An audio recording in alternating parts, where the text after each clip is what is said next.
Welcome to Solvetic, your channel to always learn technology easily. Below in the description, you will find useful links we used in this video.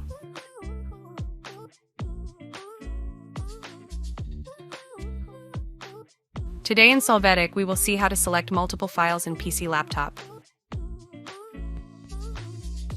To start, you can select the desired items by pressing the left mouse button and dragging the cursor to select the number of desired items.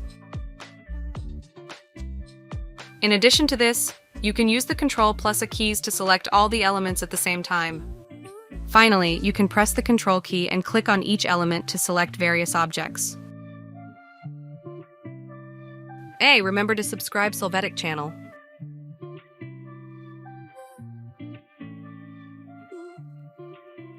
We hope it has been helpful for you. Here are links to watch more videos of your interest and subscribe to the Solvetic channel. Thank you.